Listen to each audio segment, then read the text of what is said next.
আর বর্ষার ভিতরে পানি বেঁধে আছে। বড়দের একটা নতুন ভিডিও নিয়ে আজ আমি উপস্থিত হলাম আপনাদের ভিতরে। এটা হচ্ছে নতুন বরস, এটা হচ্ছে নতুন বরস। ঠিক বরসটা মানে প্রথম সূত্রপাত আমি দেখাতে পারছি না, তবে বরসটা ঠিক প্রথম যখন হয় তখন এইভাবেই শুরু হয় আর কি। একদমই নতুন এই বছর বরসটা হয়েছে, তৈরি করা হয়েছে আর কি। এই যে আমি সেই নতুন বরসটা আপনাদের দেখাবো। পানের বরস, ওখানে 5 কাঠা জুড়ে একটা বরস নতুন তৈরি করা হয়েছে।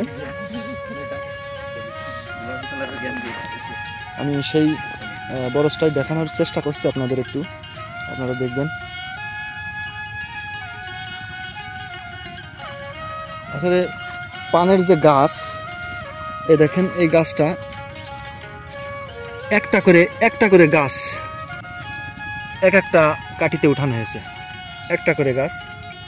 এই যে একটা করে গাছ, এটা আস্তে আস্তে যখন অনেক বড় হবে তখন বেশ জায়গাটা বুক করে ফেলবে, কিন্তু এখন আসলে নতুন তো, যার কারণে এই পরিবেশ।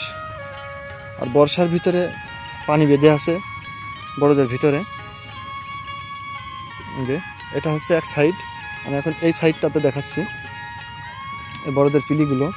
এই সাইডটা ভালো হয়েছে আসলে, অনেক গাছ মরে গেছে তো, আর কিছু কিছু বেশি আছে আর কি। মানে 4টে করে গাছ লাগানো হয় তো, মানে যেটা লাগানো হয় এটা যখন এই যে এর মানে কালেকশন করার সিস্টেমটা হচ্ছে এই যে দেখছেন, আমি এই যে হাত দিয়ে দেখাচ্ছি, এর যে এই মাথাটা ঠিক যখন ওই চালের স্যামস্যাম উঠে যায় তখন এই মাথাটা ভেঙে দেওয়া হয়, ভেঙে ঘুরিয়ে দেওয়া হয়, ঠিক এরকম পজিশনে ঘুরিয়ে দেওয়া হয়। 1 হাত কি 1.5 হাত মতো মাথাটা কেটে নিয়ে পুনরায় আবার এটা লাগানো হয় আর কি। এই যে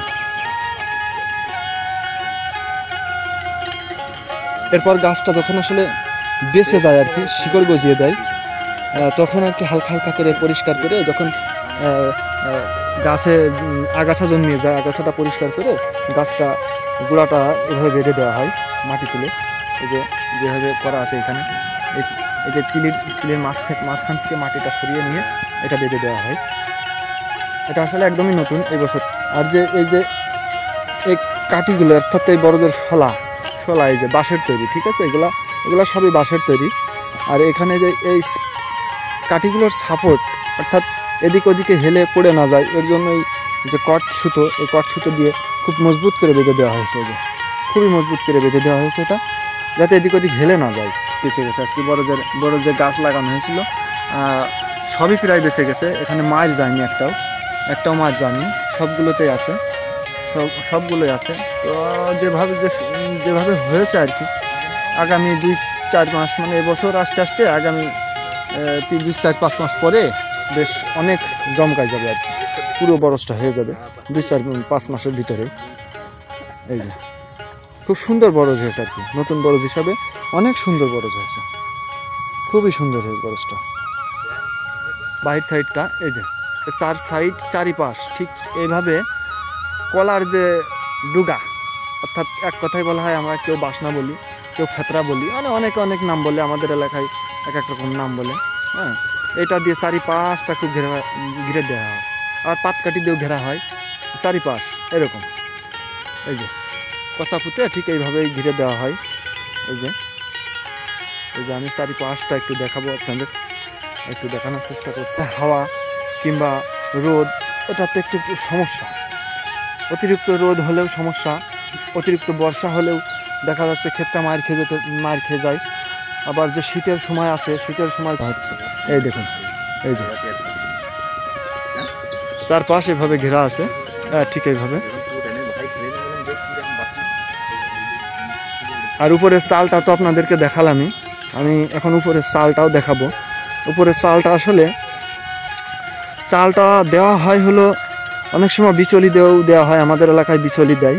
আবার অনেক যাদের একটু পরিবেশটা একটু নর্মাল, তারা বিচলি দেয় করে। যারা একটু বরসটা ভালো থাকে, হাই কোয়ালিটি, মানে অর্থের দিক থেকে একটু স্বাবলম্বী, তারা হলে ওই মানে খ্যাড় দিয়ে ছাওয়া হয়। আর এই যে এটা আসলে নতুন বরস, এই যে এটা আসলেই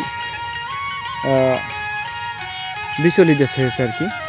এই যে বিচলি দিয়ে ছেয়েছে। আর এই যে এর যে চালটা দেখছেন, এই চালটা সম্পূর্ণই কটের তৈরি। এই যে কট, এই যে সুতা দিয়ে, আর এই যে একটা করে আছে, একটা করে জিআই তার দেওয়া আছে, এই যে একটা করে জিআই তার দেওয়া আছে, এগুলা দিয়েই তৈরি করা হয় আর কি বরজটা। তো আমি যাই হোক